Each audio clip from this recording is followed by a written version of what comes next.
शहबाज राना इस वक्त हमारे साथ मौजूद हैं, जो कि नुमाइंदा एक्सप्रेस ट्रिब्यून है, मुआशी सरगर्मियों के हवाले से उसको कवर करते हैं। इनकी स्टोरी भी टैक्स के हवाले से आई। शहबाज राना, बहुत शुक्रिया।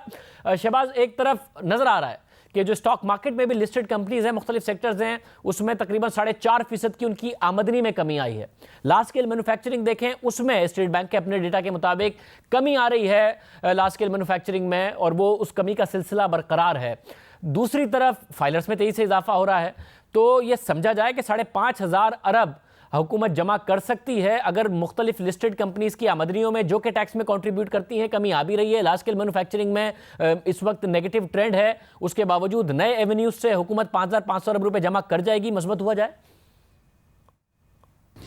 जी शुक्रिया शाहजेब साहब। इसमें दो बुनियादी बातें हैं। एक तो जो ओवरऑल इकनॉमिक स्लो डाउन हो रहा है, ये पहली दफ़ा गालबन रिसेंट हिस्ट्री में हुआ कि जब फॉर्मल इकॉनमी वो भी आपकी स्लो डाउन हो रही है और जो इनफॉर्मल इकॉनमी है वो भी स्लो डाउन हो रही है। जो लार्ज स्केल मैन्युफैक्चरिंग का जो डाटा सामने आया है, ये स्लो डाउन बहुत स्टीप है, कुछ 3.5-4% के करीब है। और इसका आप देख रहे हैं कि तकरीबन उसमें जो तमाम बड़े सेक्टर्स हैं उसमें वो नेगेटिव ग्रोथ शो कर रहा है।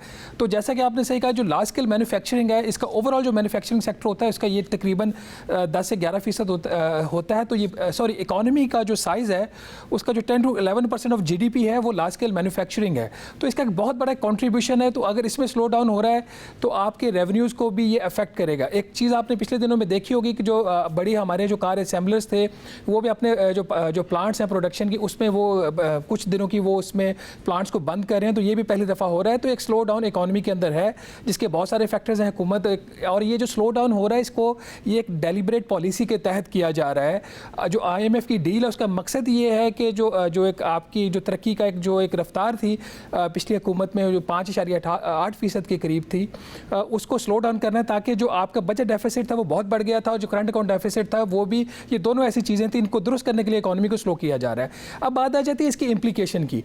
देखिए 2017-18 का जो साल ख़त्म हुआ था उसमें जो पाकिस्तान में इनकम टैक्स रिटर्न फाइलर्स थे वो कुछ 16,91,000 के करीब थे। और अभी जो 21 लाख अफराद का जो रिटर्न फाइलर्स हैं, ये एक फिगर है, ये बहुत अच्छा फिगर है, इसमें तकरीबन 20% का इजाफा है। तो दैट्स अ गुड डेवलपमेंट। लेकिन इसको एक कॉन्टेक्स्ट में देखने की ज़रूरत है। शाहजेब साहब, मेरे पास इस वक्त वो वर्ल्ड बैंक की एक रिपोर्ट है, इसमें वो public expenditure and financial accountability की रिपोर्ट, जिसकी बेस पे मैंने 2-3 स्टोरीज भी फाइल की हैं। ये 21 लाख अफराद कौन है जो आपके टैक्स रिटर्न में जिन्होंने फाइल किए हैं। आपको इस बात से अंदाज़ा लगा सकते हैं कि पाकिस्तान में जो रजिस्टर्ड लोग FBR के साथ हैं, इस रिपोर्ट के मुताबिक 2018 में जो उनकी तादाद थी वो 47,86,934 अफराद थी। ये वो लोग हैं जो FBR के साथ रजिस्टर्ड थे 2018 में, और इसके अगेंस्ट जिन्होंने रिटर्न फाइल किया था वो 17 लाख ने किया था। ये नंबर अब 17 लाख से बढ़कर 21 लाख हो गया है। तो अभी भी जो लोग FBR के साथ रजिस्टर्ड हैं वो सिर्फ 35% हैं जो FBR के साथ रजिस्टर्ड है और अपना रिटर्न फाइल कर रहे हैं। तो ये जो इतना बड़ा गैप है, ये FBR की कारकर्दगी के ऊपर एक बहुत बड़ा सवालिया निशान है। ये वो अफराद हैं जो कारोबार कर रहे हैं, ये वो अफराद हैं जो तनख्वाहदार तबका है। तो अगर ये लोग FBR के साथ रजिस्टर्ड हैं तो ये रिटर्न में क्यों नहीं आ रहे। इस वक्त जो हमारी डिबेट है, नेशनल डिबेट इस वक्त जो है टैक्स के ऊपर, ये थोड़ी सी मेरे ख्याल में थोड़ी सी वो गलत साइड पे चल पड़ी है। एक बात ये कहना कि पाकिस्तान में सिर्फ 21 लाख अफराद टैक्स देते हैं, ये बात गलत है। पाकिस्तान में 4.5 करोड़ से लेकर 5 करोड़ अफराद जो हैं वो अपना टैक्स देते हैं, और ये डायरेक्ट जो विद होल्डिंग टैक्सेस की शक्ल में लिया जाता है, ये वो है। ये 21 लाख अफराद वो हैं जो अपने गोशवारे जमा करवाते हैं। दूसरी बात, अगर ये 47 लाख FBR के साथ रजिस्टर हैं तो रिटर्न फिर 21 लाख क्यों जो है वो फाइल कर रहे हैं। तीसरी बात, हमारा ये ख्याल है कि नए लोग टैक्स सिस्टम में जब आ जाएंगे तो इससे आपका जो टैक्स नेट है वो बढ़ जाएगा, और जिसकी वजह से आपकी जो टैक्स के जो महसूलात है वो बढ़ जाएंगे। गालबन ऐसा नहीं हो रहा। इसका आपने देख लिया है कि पिछले एक साल में तकरीबन आपका कुछ 4 लाख अफराद या 20% उसमें टैक्स के नेट में इजाफा हुआ है। इसके बावजूद हमने जो पिछला माली साल था उसमें पाकिस्तान की तारीख का हमने सबसे बड़ा शॉर्टफॉल 570 अरब रुपए से ज़्यादा का हमने सस्टेन किया है। मगर शहबाज, पिछले होना था हो गया, अब उसके बाद फिर हुकूमत समझती है, उसके बाद ही उन्होंने 5,500 अरब रुपए का टारगेट दिया है। जुलाई के नंबर्स के हवाले से ये बात आ रही थी कि FBR बड़ा पॉजिटिव है कि अच्छे नंबर्स हैं इस वक्त जो जुलाई के नंबर्स आ रहे हैं। तो जुलाई में क्या अच्छे रेवेन्यू के नंबर्स हैं कि हम 5,500 अरब का टारगेट पूरा कर लें, क्योंकि हुकूमत की पूरी मुआशी पॉलिसी FBR के 5,500 अरब रुपए पर है। अगर वो नहीं पूरा हुआ तो फिर स्टेट बैंक से बोरो करना, फिर इन्फ्लेशन, तो पूरे का पूरा साइकिल डिस्टर्ब हो जाएगा। जुलाई के नंबर्स कैसे हैं? अभी भी अगर हम जुलाई की बात करें, जुलाई में जो FBR की कलेक्शन का टारगेट है, जो नए टारगेट 5,550 अरब की आपने बात की है, उसमें जुलाई में FBR ने जो इकट्ठा करना है वो 291 अरब रुपए है।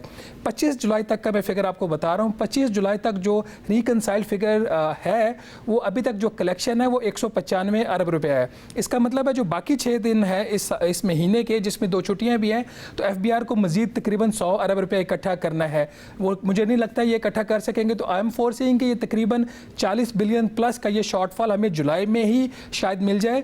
और मेरा खदशा ये है कि अगर 40 अरब रुपए का आपका जो शॉर्टफॉल जुलाई में आ जाता है, तो पहले क्वार्टर का जो आपका शॉर्टफॉल होगा वो 100 से 150 अरब रुपए तक हो सकता है। ये एक बहुत बड़ा सवालिया निशान है। ये एक आम माली साल नहीं है। हम IMF के प्रोग्राम के अंदर, और IMF ने अपना जो प्रोग्राम है उसके अंदर जो क्वार्टरली IMF ने हदफ रखा हुआ है पाकिस्तान को जो हासिल करना है FBR को, वो 1070 अरब रुपए है, जिसके लिए तकरीबन उनको 30% ग्रोथ चाहिए। ओवरऑल पूरे साल के लिए हमें 44% ग्रोथ चाहिए। तो हमारी जो बुनियाद है, जो साल का हम स्टार्ट ले रहे हैं, वो अच्छा नहीं है। इससे एक बात जाहिर होती है कि ये जो 4 लाख अफराद जो नए टैक्स नेट में आ रहे हैं, इनको जो कॉन्ट्रीब्यूशन है ओवरऑल वो कम है। एक दूसरा, जो इकोनॉमिक स्लो डाउन हो रहा है उसका इम्पैक्ट जो है वो अब रेवेन्यूज़ को हिट कर रहा है। इसकी जो सबसे बड़ी मिसाल है कि अभी जो पहले 25 दिन है इस माह के, उसके दौरान जो कस्टम्स की ड्यूटीज़ हैं, जो स्वयं पिछले साल के 3-4 माह थे उससे पहले, उसमें हमेशा ग्रोथ रही है। कस्टम ड्यूटीज़ की जो कलेक्शन है उसमें पहले 25 दिन में तकरीबन उसमें कोई शॉर्टफॉल 10% का आ रहा है। इसका मतलब ये है कि जो इम्पोर्ट कंप्रेशन पॉलिसीज इस हुकूमत की थी, जिसकी वजह से वो करंट अकाउंट डेफिसिट को कम करना चाह रहे थे और तजारती खसारे को कम करना चाह रहे थे, उसमें शायद उनको उस हद तक कामयाबी नहीं हुई। लेकिन जो FBR के रेवेन्यूज़ हैं वो बहुत एडवर्सली हिट हो रहे हैं। तो ओवरऑल जो इकोनॉमिक पिक्चर इस वक्त बन रही है उसमें ये लग नहीं ये चीज़ रही कि हम जो 5,550 अरब की तरफ हमने पहला जो कदम है वो बेहतर उठा लिया है। और मुझे ये लग रहा है कि अगर हमें IMF वेवर नहीं देगा, अगर ये सूरत हाल इसी तरह जारी रही, जो हमारा स्लो स्टार्ट हुआ है FBR का, अगर ये 2 महीने जारी रहा, तो शायद फिर हम अक्टूबर और नवंबर में मिनी बजट की बात कर रहे हो। बहुत शुक्रिया।